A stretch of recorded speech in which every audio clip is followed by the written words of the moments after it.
Hi, today's episode of We Are Only One is brought to you by mountgox.com, mtgox.com,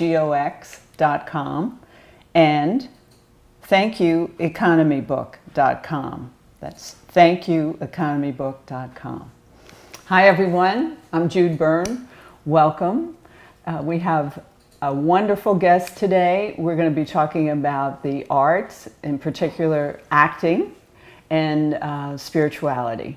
And it is my honor to welcome Sally Kemp, actress of stage and screen, to our set. Welcome. It is my great joy to be here with you. I have been looking forward to this.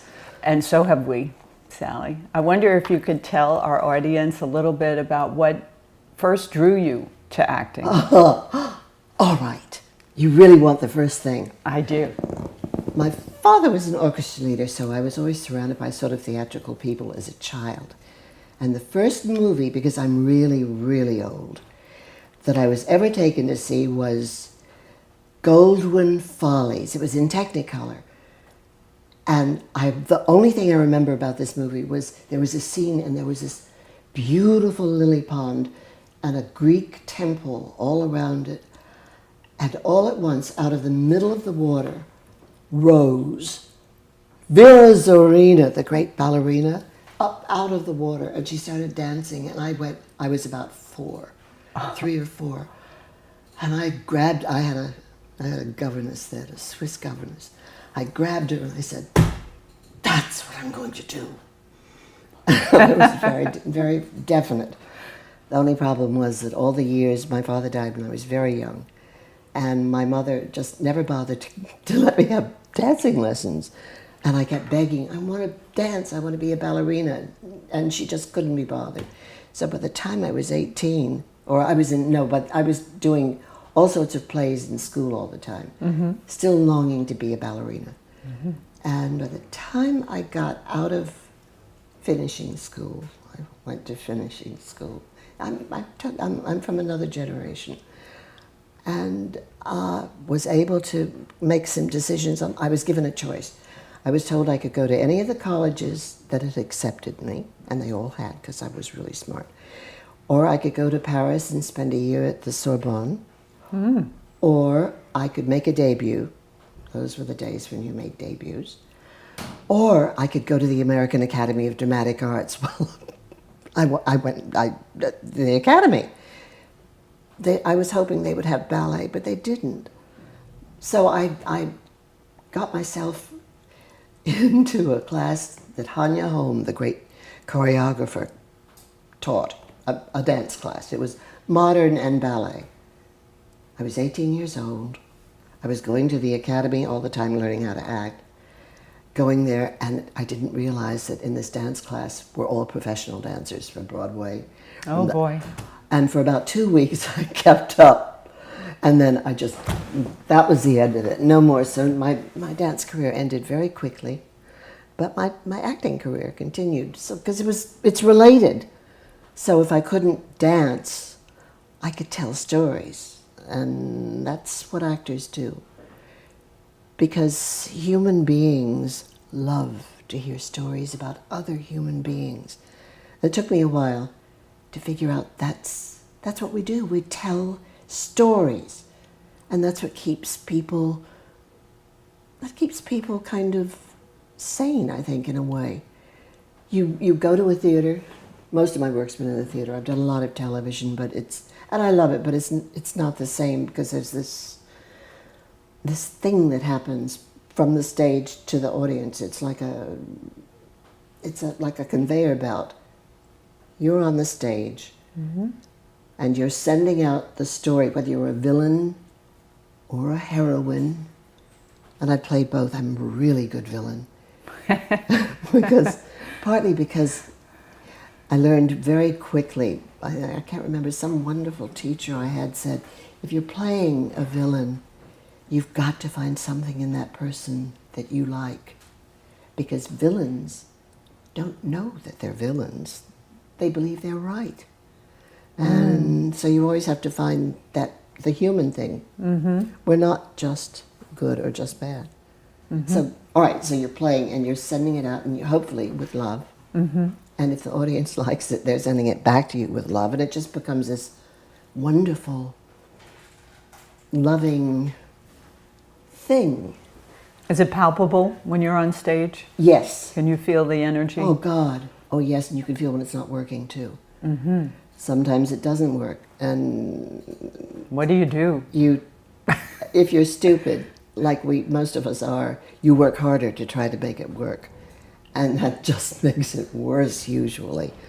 So if you've got, sometimes you never get them back. If you lose them, sometimes nothing will bring them back, and it's not always your fault. And then sometimes at the end of a performance where you think, oh my God, we lost them, they hated it, you'll get a standing ovation. Because sometimes they're really just listening and paying attention and aren't particularly demonstrative. But Yes, having an internal experience. yeah, yeah, but it's better when they let you have something. Oh, yes. It's more Feel the comforting. love. Yeah, yeah. I more and more. I've been a professional actor for 60 years, over 60 years. I started when I was 18, and I'm 78 now. So what does that make it? I don't do math. 60 years. 60. All right, so 60 years. I'm going on to year 61. And Congratulations. thank you very much. Thank you. And I have heard you do Hamlet. It's pretty awesome. I have to share with our audience. Yeah, that. You're fabulous. Shakespeare would be proud. I'm glad, because I adore doing Shakespeare, and I love Shaw and all the classical stuff I was trained for. Yeah, Hamlet. We met at Unity, and the minister, the founding minister of the Unity that we go to, Paul Tenalia, was originally a singer, dancer, actor, director, a real theater, and he still is a total theater animal. And I met him when he had his first church in Santa Fe, and I was going through a really bad time in my life. And old friend of mine, Ruth Warwick, who played Orson Welles' first wife in Citizen Kane. Well, old friend of mine, and she came to do, because she was a Unity teacher, she came to do her one-woman show as a fundraiser for Paul's church. And she came to see me. She walked in the door and she went, "Oh, you're in terrible trouble." And I said, "I'm miserable, don't talk to me." And she said, "I'm taking you to church." And I said, "No, you're not. No patriarchal stuff." She took me to this room in Santa Fe. We're about 20 people. And this young man came out with a beard, and he started talking about loving, about God being within each of us and not something on the outside, and that forgiveness, oh God, that was a big one. Because when I heard that I had to forgive the people who were hurting me so much, my first instinct was, never, I want vengeance. But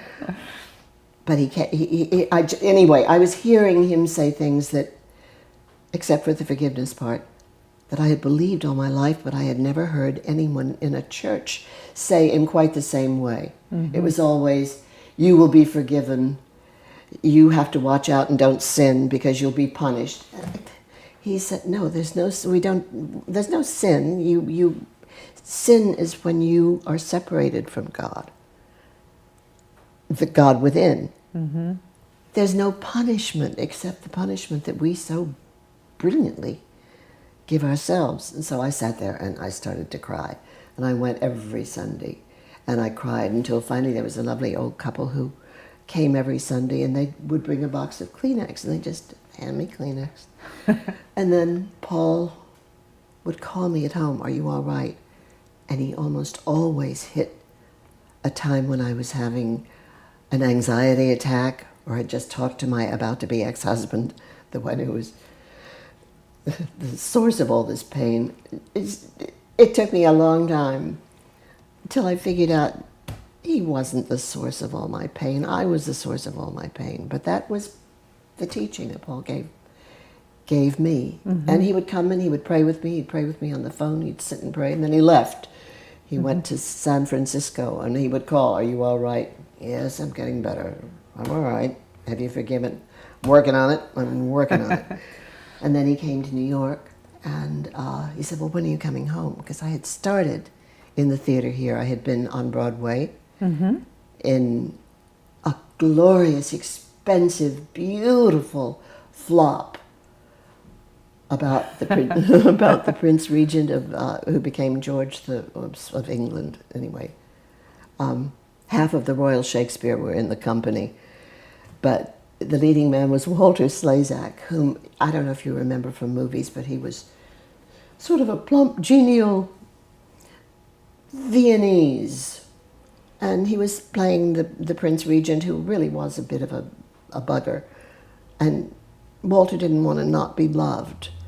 So the play just went boop, and it was the most expensive non-musical that had ever been on the stage. I mean, there was one scene that was set in the Brighton Pavilion where the royal family used to spend holidays, and I went on the set, and I thought, that looks like Royal Crown Derby, the dishes on the...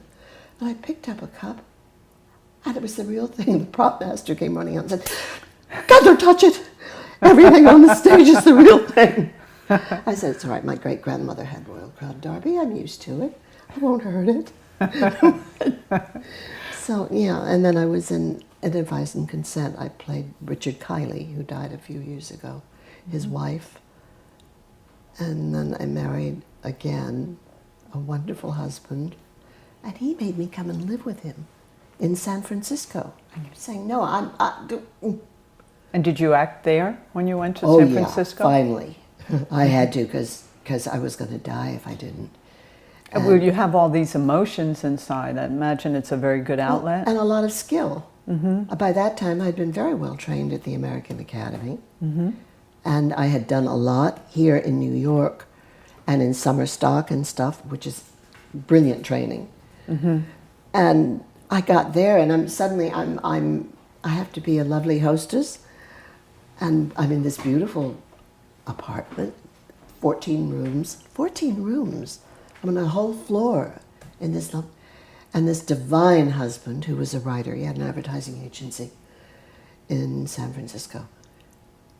And one day we were driving to a dinner party across the Golden Gate Bridge, and halfway across the bridge I thought, "Oh my God, I've lost myself. I don't know who I am." I felt I'd been sucked up by this brilliant, extraordinary man, but I didn't exist anymore. And I told him that I thought I really had to act. Well, he allowed. Then the Actors Workshop was the beginning of the regional theaters that became so marvelous. It was one of the first ones. It was in San Francisco, and they had been invited to some European art festivals even, which was kind of amazing. So I got brave, because I'm really kind of I am really shy. You never know. I would never believe that. But I really was then. And now that I've gotten old, I'm not so shy anymore. I realize everybody's shy. But I do have several friends who are actors, and they are shy.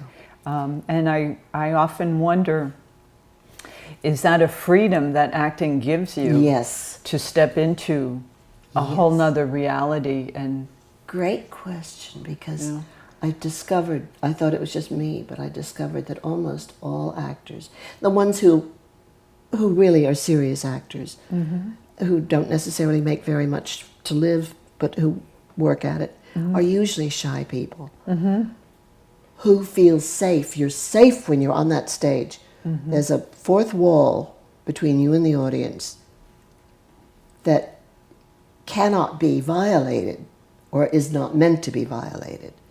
So you're protected, so you can be there, you can tell whatever story you want to share, but they can't step on that. That stage is sacred space, and it really, literally is sacred space. Because about my third or fourth trip to Greece, I'm mad about Greece.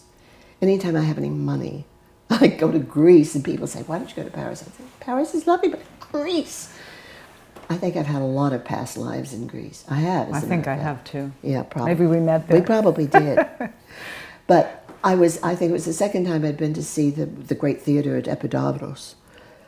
And I'm standing on the stage, and my daughter was with me, and she was way, way, way up in the top, the very last row.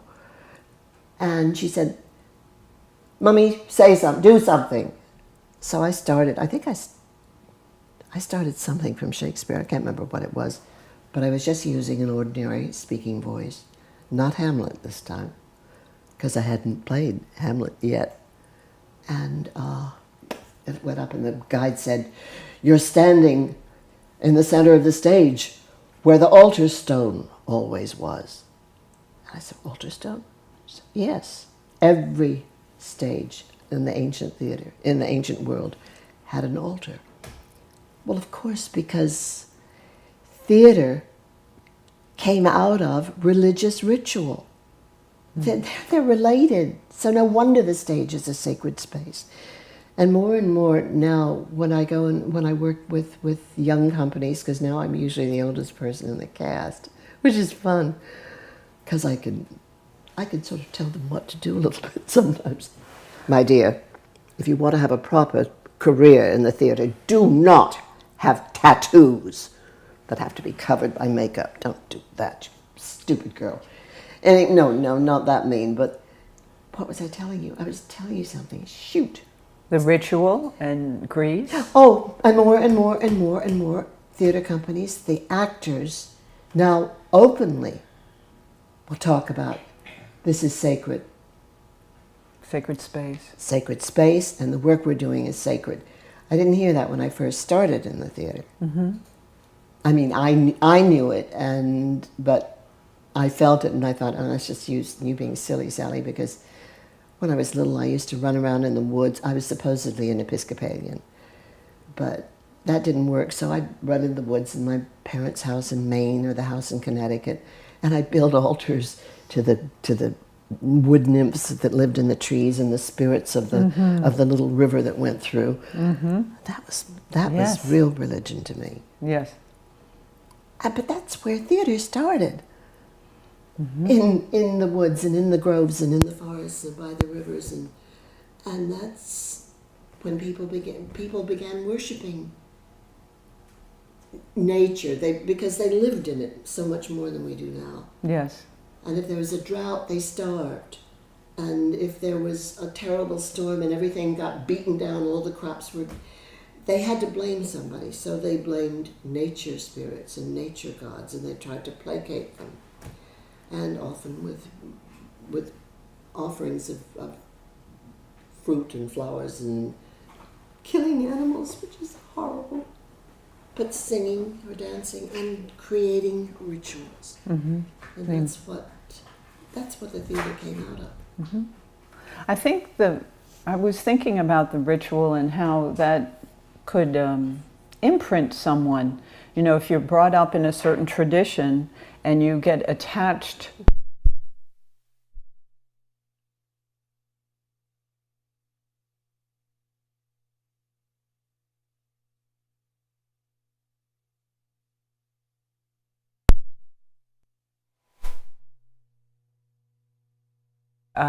is that really the truth? I wonder, that may be some of what's happening that's wrong in this country today. People who haven't thought, but they're so attached to the teaching, to the ritual,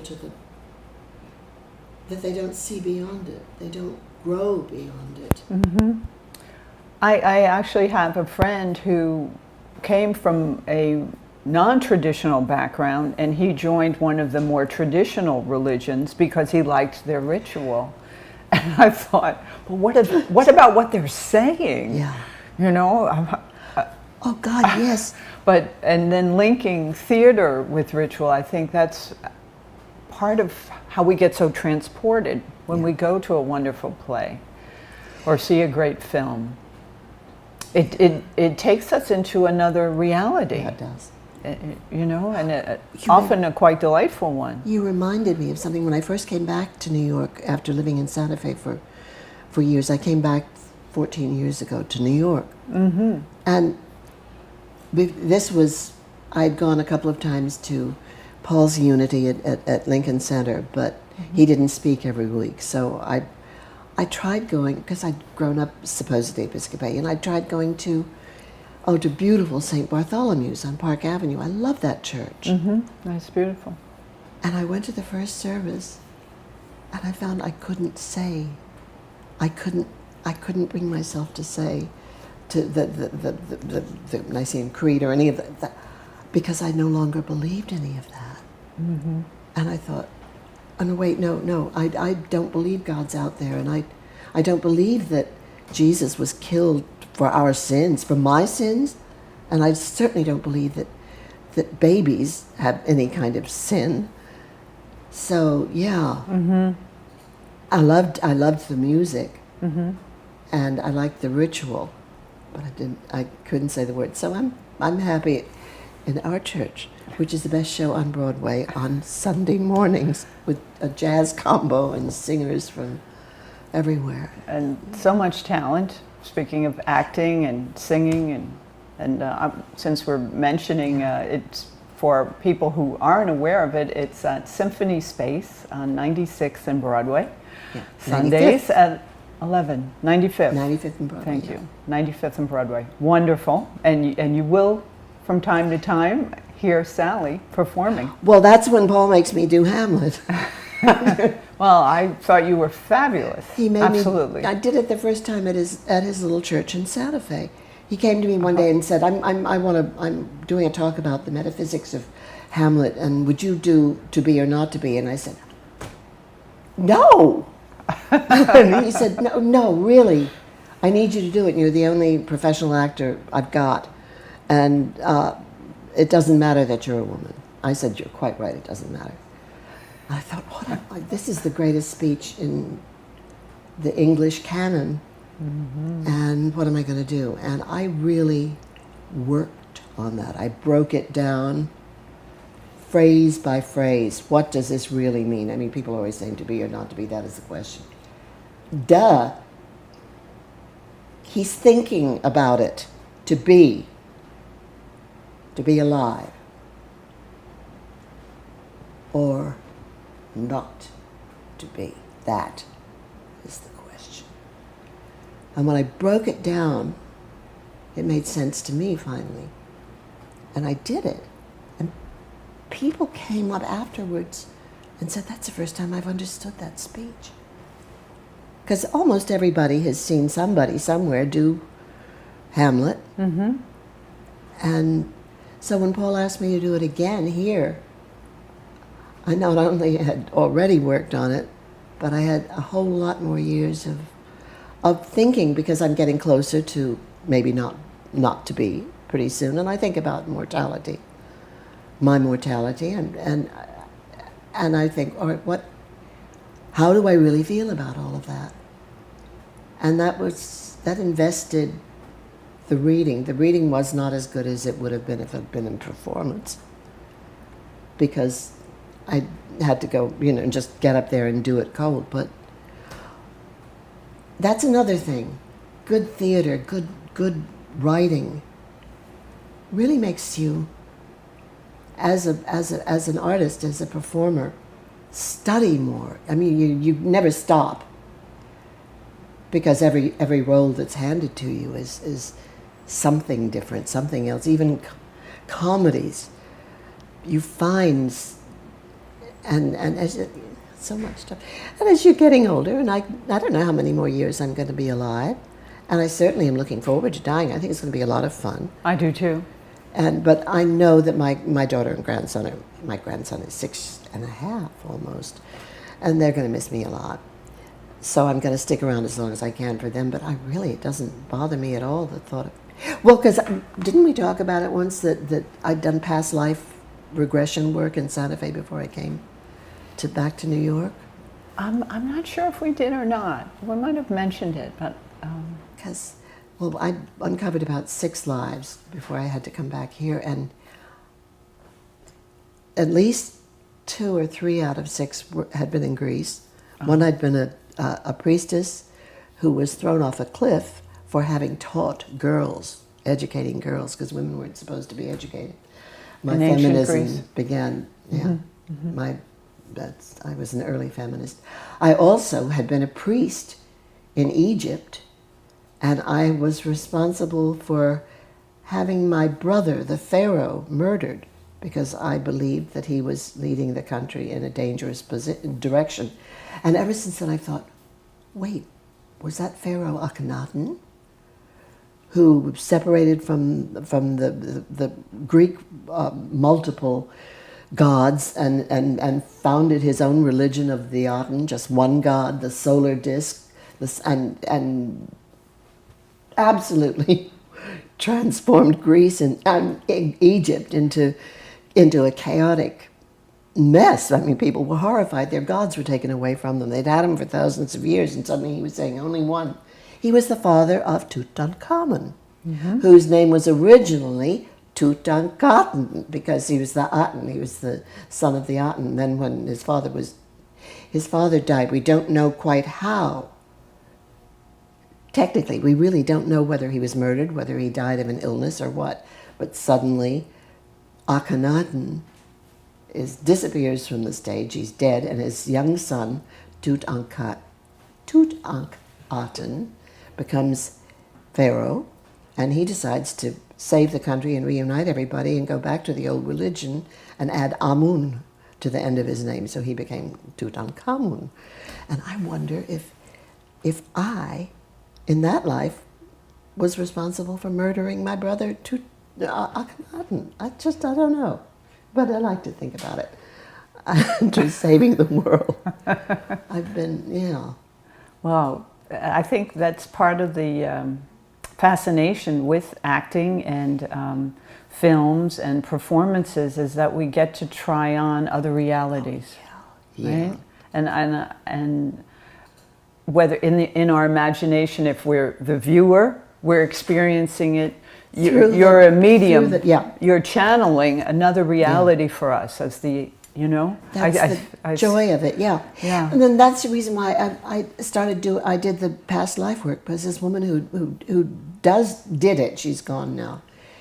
I kept meeting her at parties, and she kept saying, I want to do this with you, and I kept saying, you don't really, I'm an actor, and I'll take anything and improvise with it, and I don't know. She said, that's why I believe that artists have more access to what their past lives were than people who aren't. This is why you're able to be an artist. This is why you're a musician or a dancer or an actor or a painter even. And I think after having done it, I think it was true. I need to take a break now and thank our sponsors. My darling. And then I would love to get back and hear about the creative process.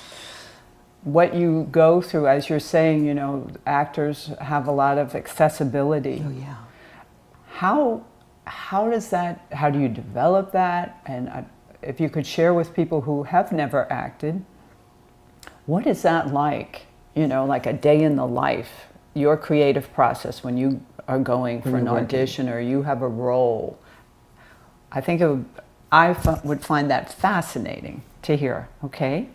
But first, we're going to thank our sponsors for their generous support in allowing us to be here and be accessible to many of you and sharing wonderful, wonderful insights from people like Sally. So the first sponsor I'd like to thank is Mt. Gox, mtgox.com. Mt. Gox enables you to buy Bitcoin from the comfort of your home.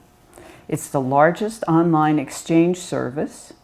They now take euros, the British pound, the Australian dollar, and the Canadian dollar is on its way. And they have a mobile app on the Android market, which allows you to use Bitcoins on the go. And if perchance you have not heard of Bitcoins, you need to check out our show every day with Bruce Wagner, one of the founders of Only One TV. And our second sponsor is The Thank You Economy by Gary Vaynerchuk. And I'm going to spell Gary's name. It's Gary-Vaynerchuk. And Thank You Economy is an amazing hybrid of modern day consciousness with old-fashioned customer service, where Gary really helps us go back to the old-fashioned values that emotionally engaged the customers, gave superior service, really cared about people. And yet he combines it with very savvy social media marketing techniques, how to get ahead. So The Thank You Economy is one of the latest books, and it's been highly recommended by members of our staff. And so we want to thank you for your support. So, Sally, if you would share the creative process. That's a big one. That's a very big. We need several more hours. Some peaks. Well, I was trying to. As a very small child, I learned to read by the time I was 3. But also, my mother and both sets of grandparents were great avid. I mean, we devour books, and as a child, always somebody read stories. And always I would act out the stories. I would get my little brother, or I would get neighborhood children, and we would act out the stories. I remember I saw a movie with Maria Montez, this is before your time, called Gypsy Wildcat. I was Maria Montez. She had an accent, and she had turbans. She wore turbans. She was very beautiful. She had green eyes, and I have green eyes, so I thought, wow, I was about 10. A lot of freckles and red hair, but I had green eyes, and I made a turban. And I was the Gypsy Wildcat for a long time. Now, that was just innate. I just did it. And I knew I was going to be an actor. As soon as I couldn't be a ballerina, no, I was going to be an actress and a ballerina, but when ballerina disappeared, by that time I was already acting. When people would ask me about the process when I was young, I was very flip. I would say, well, you read the story or the play, and then you pretend you're the character. It's perfectly simple. That's all you do. Some people just aren't very good at that. And now it's gotten scary, because it used to be, people would call me in to replace people on a minute's notice because I could learn scripts very fast. And I was facile. It was easy for me. But now I've gotten old. And I look at a script and I think, oh my God, there's so many different ways, so many layers, so many different ways this can go that aren't in the text. But as a living human being, this is a human being that I'm going to try to portray. And all I have is what the author has written. That's what I have to honor. I get very, very upset with actors who rewrite what's on the page. Somebody labored over that. And then I start really taking it apart and thinking, no, but maybe as a human being, if she's desperate to get through to her daughter, or my daughter, she sees her daughters going in a dangerous direction, but they have a difficult relationship and the daughter doesn't want to be told what to do. How can I attack it to really get through to her? There's so many ways. So you God, you go mad. And then you get into rehearsal and the other actor may have whole other ideas about how that should be done. And the director has a different idea. And your duty as an actor is to honor the text and obey the director, unless you can convince him that maybe something else might be a better approach, which that doesn't happen until you've been doing it for a long time, and then sometimes they'll listen So that's not discussed usually. Yeah, Do you get a certain direction? If you've got a good director, the initial rehearsals are a lot of exploration, a lot of discussion of where something's going and what is needed from a character. Is this person? No, you're too strong. You're showing that you know too much. You're too knowing. You're too wise. You've got to dumb it down here. All these different things that comes in the beginning, but then you go deeper. And usually a good director, and God, have I been blessed. I've worked with wonderful directors for the most part. One or two who weren't too divine, but that's all right. We survived that.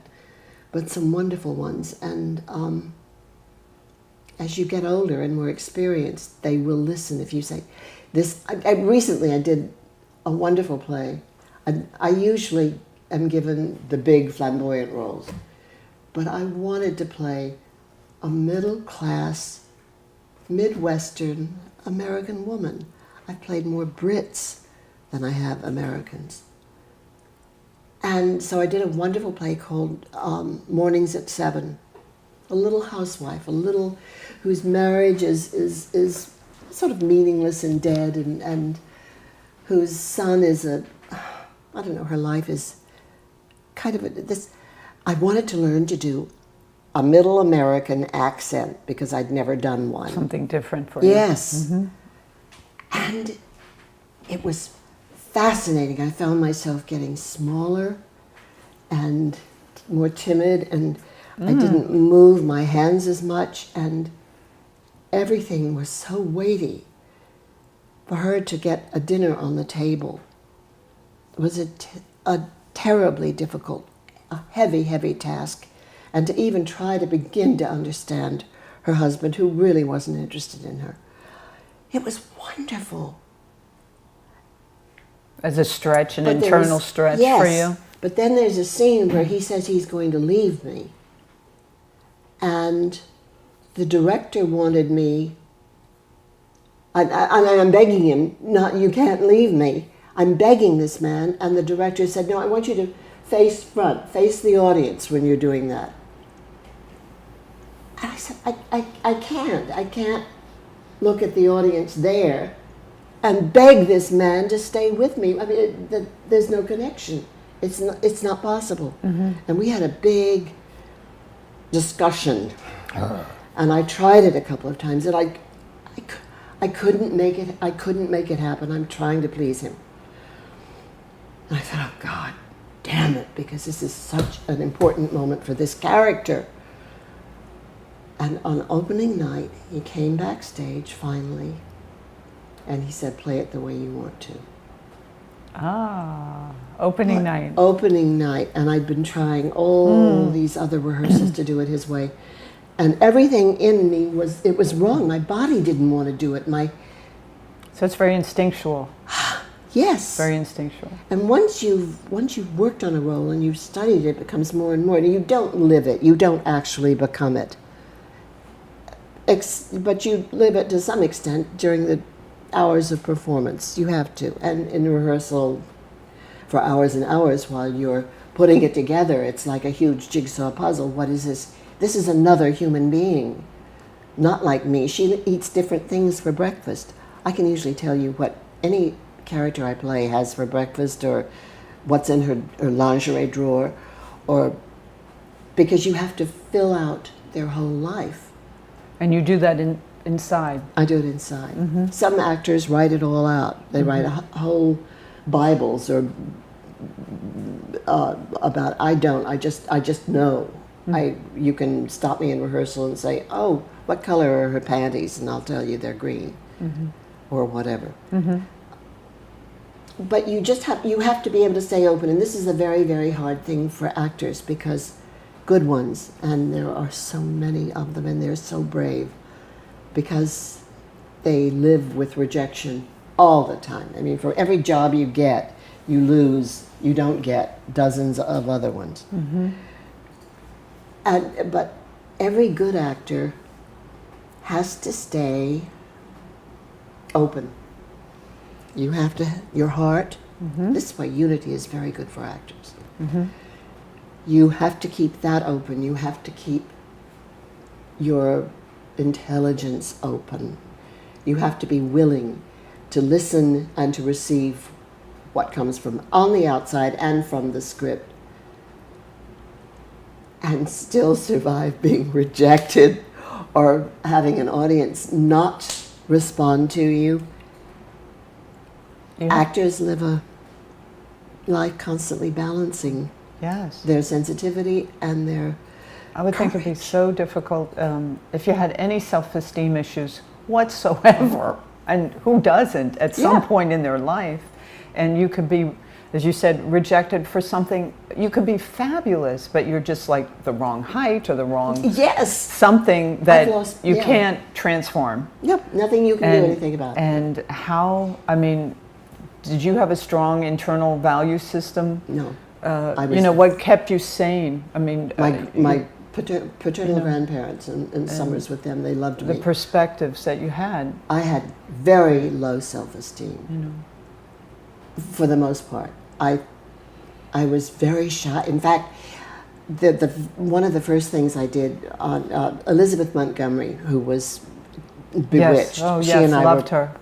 We were very close friends. We were in drama school together, and her cousin is still my oldest friend. Elizabeth and I became very dear friends when we were at the academy, and her father, Robert Montgomery, had Robert Montgomery Presents. As a gift to us when we graduated, he bought an enchanting story.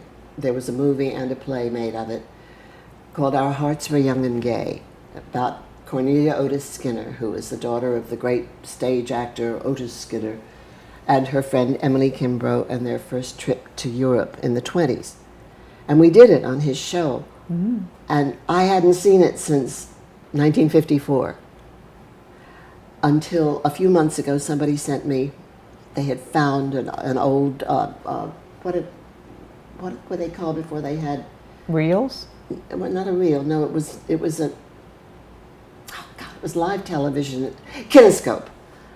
Someone had taken a thing from a kine and sent it to me, and I'm watching this thing. Cliff Robertson played my boyfriend. But I'm watching it and I think, oh my God, you were still so shy. You were still so insecure and so unsure of yourself. There was this, I moved like a geisha. I was almost... I'm sure it had a charm to it, though. Well, it did, because she was young and innocent, but I'm watching it and seeing really Sally, who I was still living at home with my mother. And that was hard. Mummy was a great beauty and a great wit and a great alcoholic, which wasn't recognized in those days. And didn't like having a daughter who grew up. We didn't want children in the first place, and then the fact that I grew up was not a pleasant experience for her. Bless her, she's long gone, and I'm forgiven Mummy. But it was so interesting to see. I hadn't found it yet. I hadn't found my core yet. I could act. I mean, it was believable. It was sweet and it was charming. But it had no. She was so easily wounded. And getting old is really good, because then you find everybody else is easily wounded too, and that makes it easy. You don't have to be so easily wounded. You can comfort them. Yes, and make them better. We're all very vulnerable. Oh my God, we are. And yes. Just don't marry them. I married too many broken wings, and then blame them for not becoming what I hoped they would be. I'd like to. You want me to shut up now? I do not.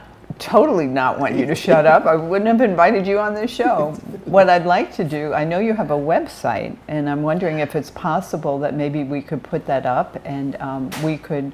It's not much of a website. We could just mention your address. That's my picture. And let people know how to get in touch with you. Well, they can go get in touch with me through my agent, which I think are on another page there. I like that picture because it didn't have to have any retouching. It shows the wrinkles. That's See? a great picture. The old character line. Oh, poor old thing. Bless her heart. I know. And let's see what the address is here. No, that just tells you where to go. Okay. Work gallery. Wait a minute. So okay. Here's Oh, some this of your was, yeah, some of your plays. Why don't you that was mention? Measure for Measure, and that was a play called The Marquise. The and Marquise. This was the Enchanted April on stage. Right. These are all reviews telling about how wonderful I am. This is Advise and Consent, directed by Tyrone Guthrie, my first Broadway play, and then off Broadway. Some things, but Off it doesn't. and They off, don't off. tell me. They didn't put up Advise and Consent. Was somebody else did this? Okay. And No, wait. do we to keep have going. an address? I don't. I know somewhere there's something with my agent on it. He's looking. SallyKemp.net. That's SALLYKEMP.net. For those of you Yeah. Then there's. who are enjoying this Click and want to here. contact Sally, and she Oh, is that's- in New York, There I am. That's and me. she's fabulous. I'm And fabulous. she's available. I'm available. I'd really rather work in New York. I am tired of packing up and going to other theaters, but if it's a good play and a wonderful part. That And what was is- my first Lady Bracknell in The Importance of Being Earnest. I was 40. That's a great shot. You like that role, you said. Oh, I love that role. I played it I think 3 or 4 times. I can't Yes. remember. And it gets, and I hate it when drag queens play it. Oh, this was on Hope and Faith. This isn't me. I wish my hair would get that color. That one with the big bosoms is me.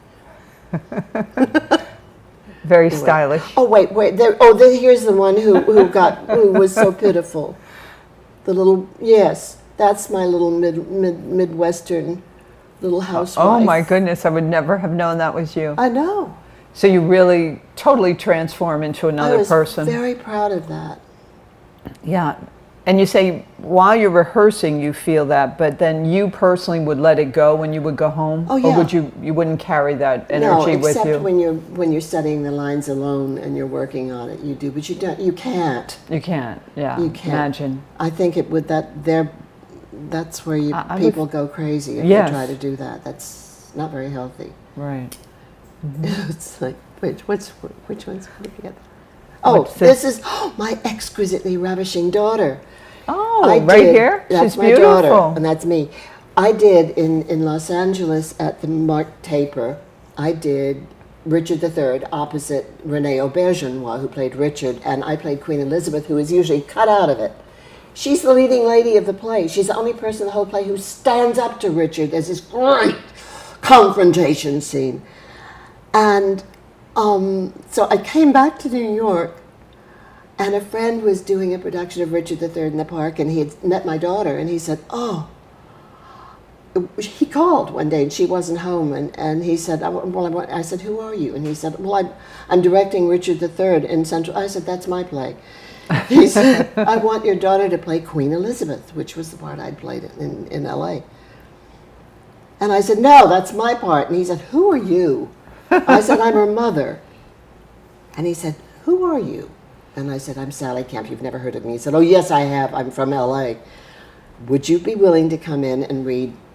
He said, I've turned Queen Margaret, who's crazy, and the Duchess of York into one character, and they go after Richard, too. Oh, what fun. So we both did it in the park. Oh, wonderful. Yeah. And we would have to go to the plaza, which was still a proper hotel. Oh, love the plaza. Well, they've destroyed it. They've turned it into condos, and they've messed up the garden court or palm court or whatever. Don't you agree? It's awful. My good husband, the father of my daughter, courted me there.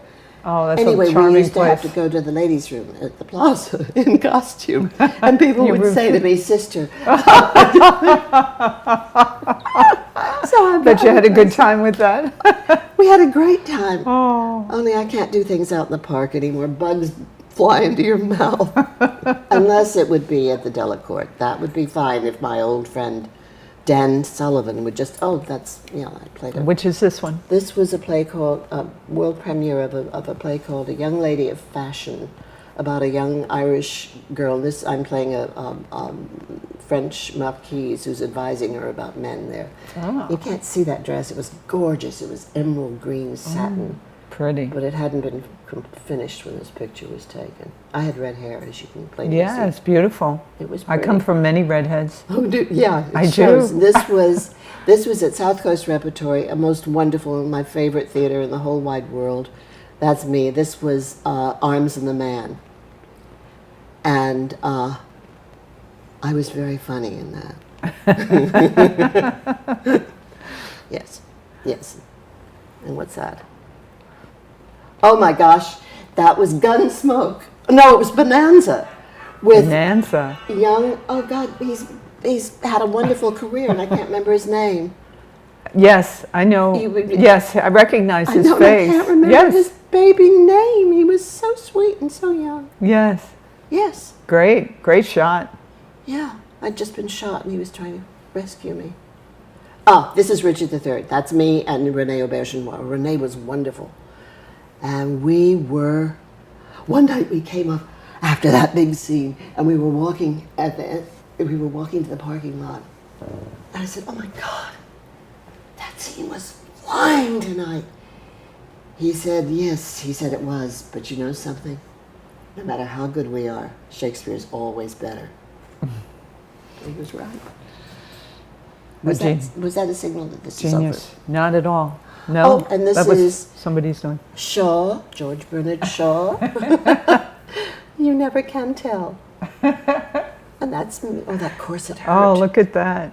Yes. Oh, I had wonderful costumes. I spent do you recognize Imogene Coca? Yes. This was a movie that never went anywhere, a little movie where we played bag ladies. Oh. Me and Imogene Coca. And she was almost completely blind. Oh, then. what a dear soul, huh? I adored her. She took me and the other actress. There were three of us playing bag ladies to dinner one night. We were on location, I think in Texas someplace. And she said, she was Italian. She said, I hear there's an Italian restaurant. I hear it's very good. This is a perfect Imogene Coca story.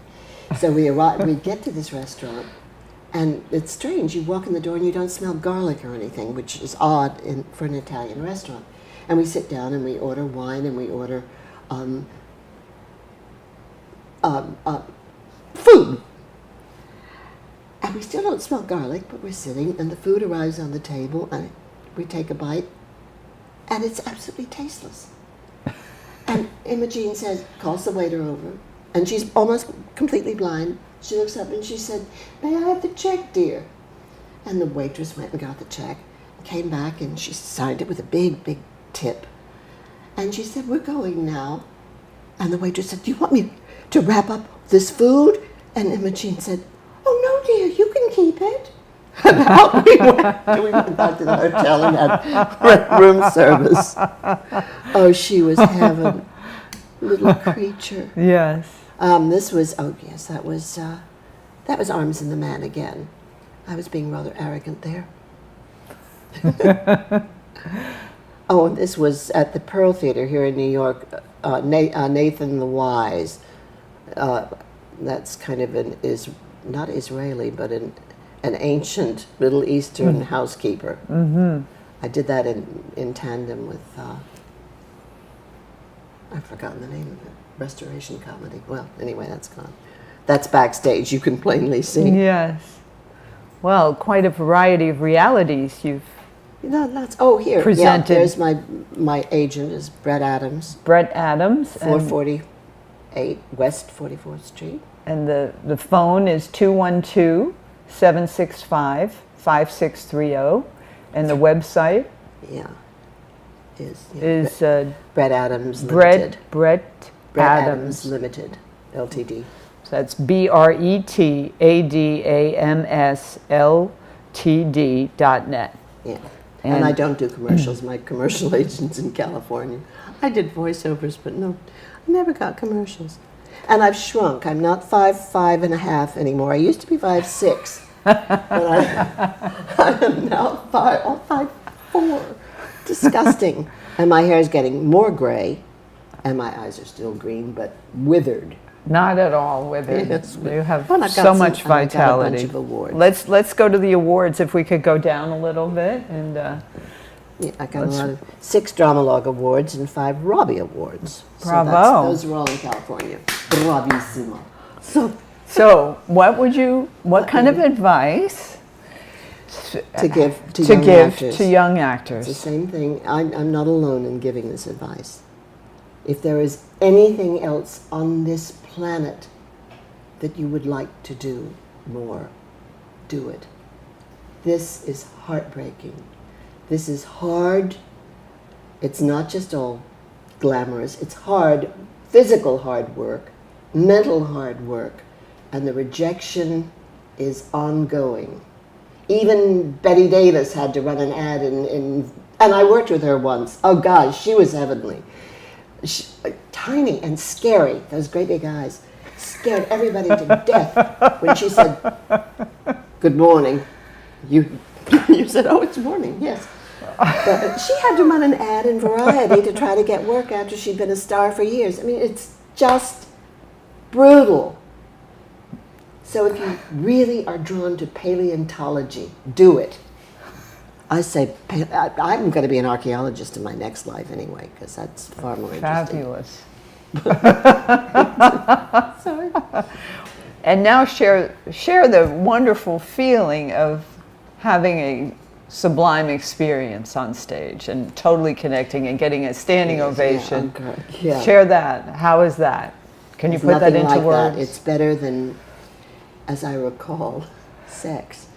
It's because it's everything. It's amazing.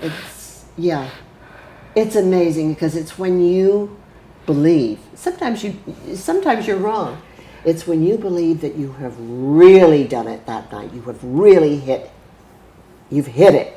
You've hit all of the marks. You've done everything that has to be done, and more. And they've gotten it, and they've seen it, and they've heard it, and they've loved it, and they've sent that love back. And there's nothing like it. And you may come off stage after that and be told, "You were a little down tonight." So it's like trying to herd Fleas. fleas. Yes, there's no security. Not at all. I'm a poor old lady now, longing for a wonderful role where I don't have to wear tight shoes. I don't mind corsets, but I don't want high heels or tight shoes anymore. So, But we also know, too, from the truth teachings that you are a very prosperous woman as well in friends and Family love and- and yes. family and consciousness Yes. and your health and your beauty and your that's because vivaciousness. I've taken very good care of everything. Yes, well, And it I'm shows. single. It,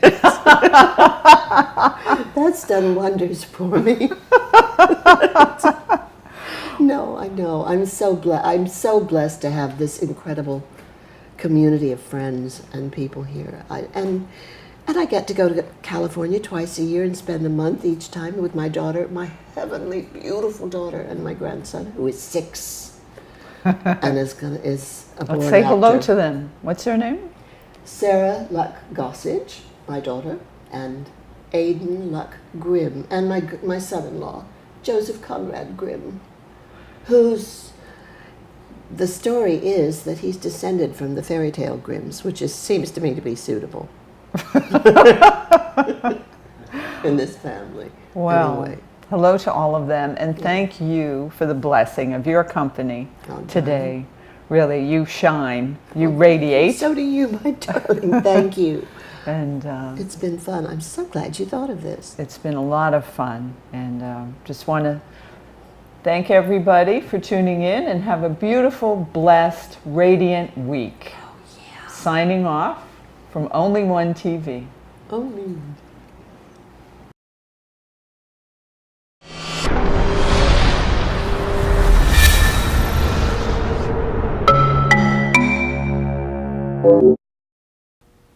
Hi, today's episode of We Are Only One is brought to you by mountgox.com, mtgox.com, and thankyoueconomybook.com.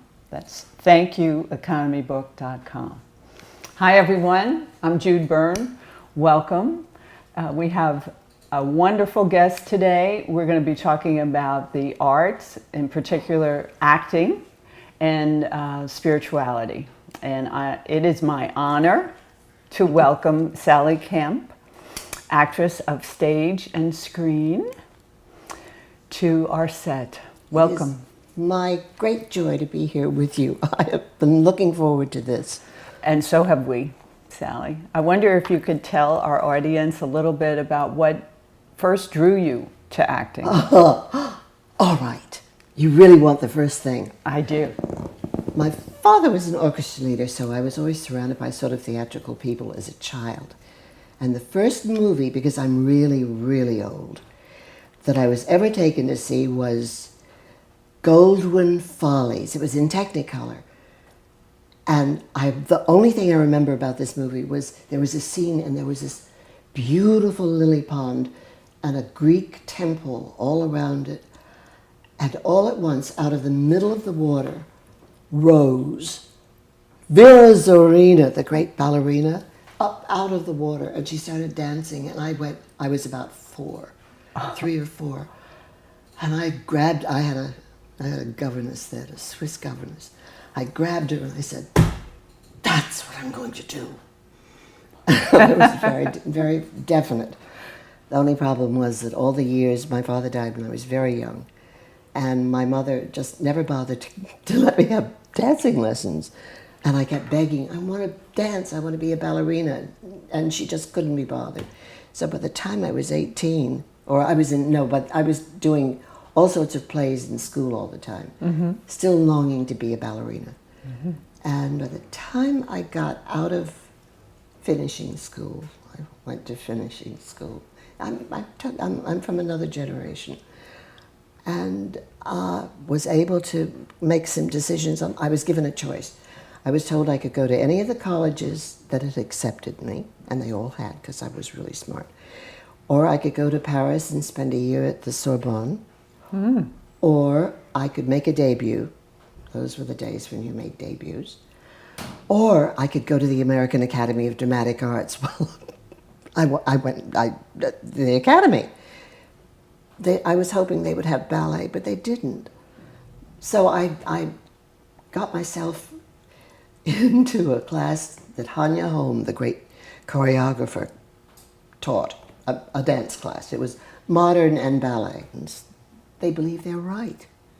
And so you always have to find the human thing. We're not just good or just bad.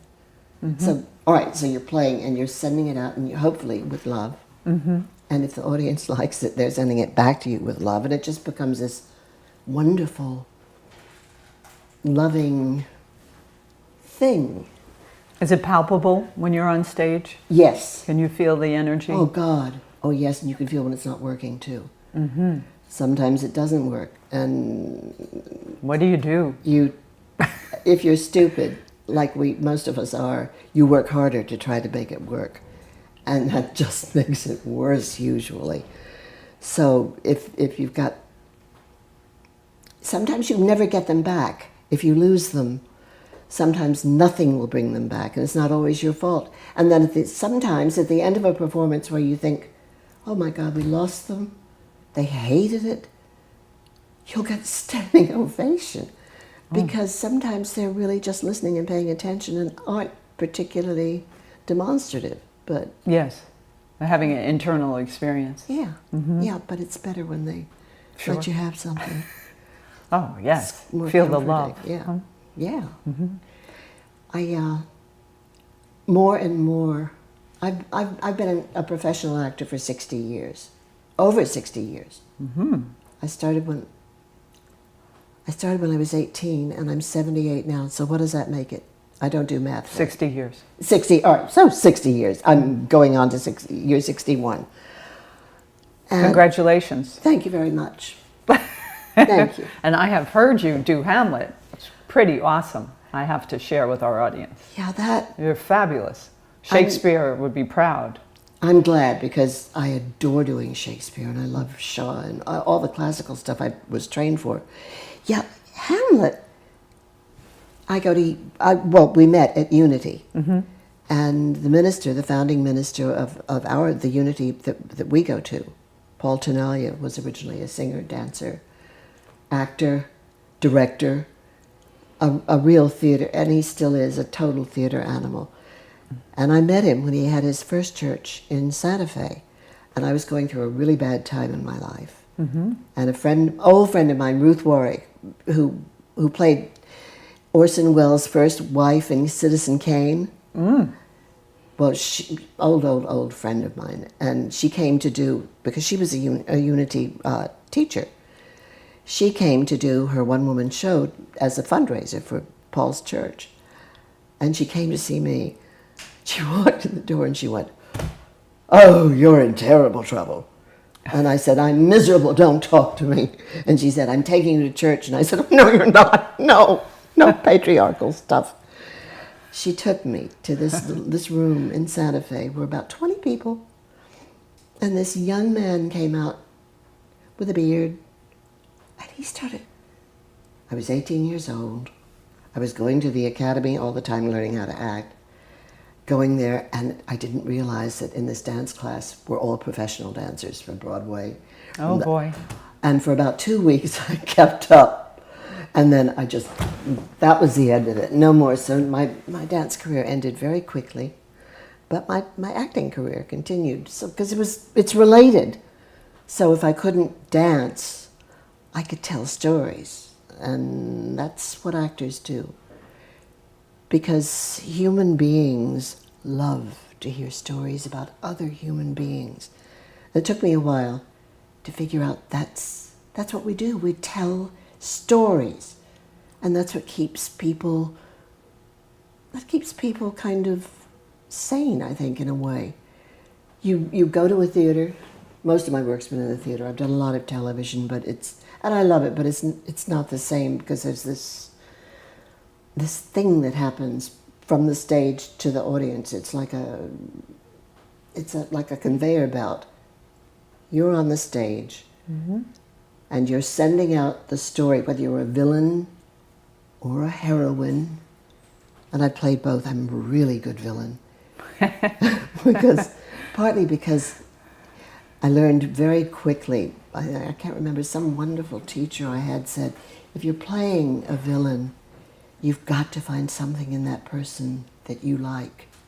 Because villains don't know that they're villains.